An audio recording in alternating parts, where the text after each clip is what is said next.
Are you serious? Are you serious? Chaos in Orlando, Florida. What's going on down there?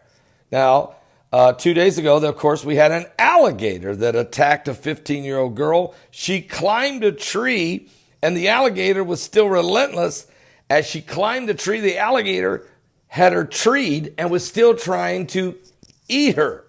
Finally, the alligator had to be shot by police.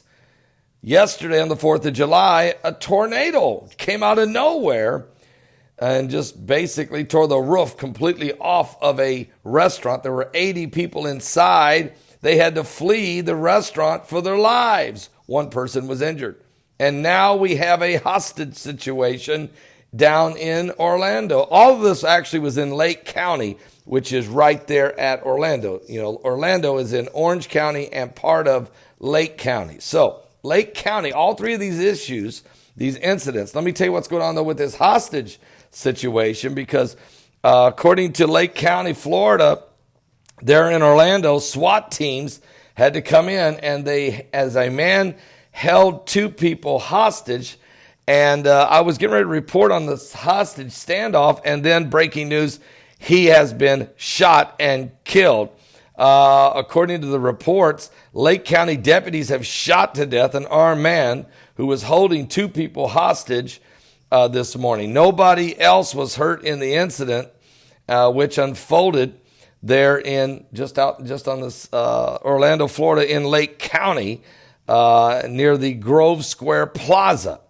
Now, the sheriff's office did not identify the man yet, but they brought a SWAT team in. He was holding 2 people hostage, and they were able to take him out, and they neutralized him.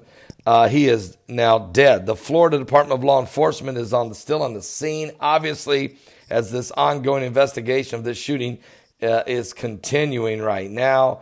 But the 2 hostages are okay, or at least they're not dead. Now, I don't know what all the man may have beat on them or whatever. We don't know what that means, but certainly this is both of the hostages are alive. So chaos in Orlando, Florida.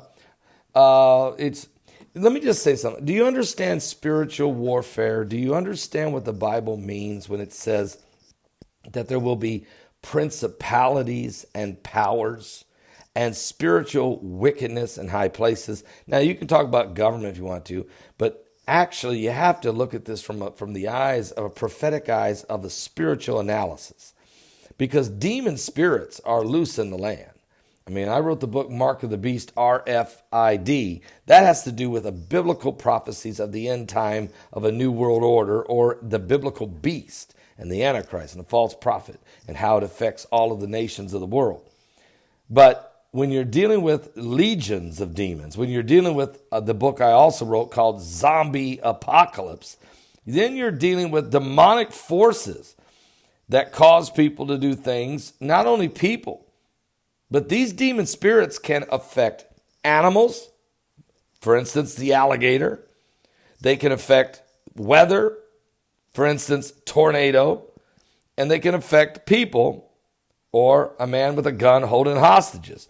All 3 of these events happening in a 36-hour period in the same county, in nearly the same area in Orlando, Florida. And I definitely see these are patterns of demonic spirits. Matter of fact, Jesus, in Mark 5, after feeding a multitude of people, got in a boat and said, let's take this boat across the Sea of Galilee. Now, I've ridden boats across the Sea of Galilee 3 times, and I can tell you, it's a wonderful experience. It's one of the beautiful things you can do. So Jesus gets done preaching 3 days, feeds 20,000 people basically with 5 loaves and 2 fishes, 5,000 men plus all the women and children, okay? Does this tremendous miracle. They get in the boat, they're going across the Sea of Galilee, and all of a sudden a storm just comes out of nowhere. So horrendous a storm, it's going to sink the boat. But Jesus is able to say, peace, be still, shalom. And the sea and the waves obeyed him. And as soon as the boat got on the other side, over near Tiberias, a man filled with a legion of demons came to his feet. A man that was so powerful that he could break chains, and he would roam the tombs naked, eating the fresh flesh of the dead. So the demonic forces, and then it says that those demons, when Jesus cast them out of that man, he said, go! And those demons came out of the man. There was 2,000 hogs up on a hillside there, and the demons went into the hogs. And you know what the hogs did? They ran violently down the hill and jumped into the Sea of Galilee and drowned. So you have a situation where a man is possessed, the weather's possessed, and the animals are possessed. We have right now in Orlando, you have the alligator. Call it what you want. You can say, Paul, the alligator's not possessed. I'm not saying it was possessed, but it was certainly affected. It could have been. I mean, it was trying to eat a 15-year-old girl, and even though she climbed a tree, the thing still wanted to eat her. It come out of the swamp.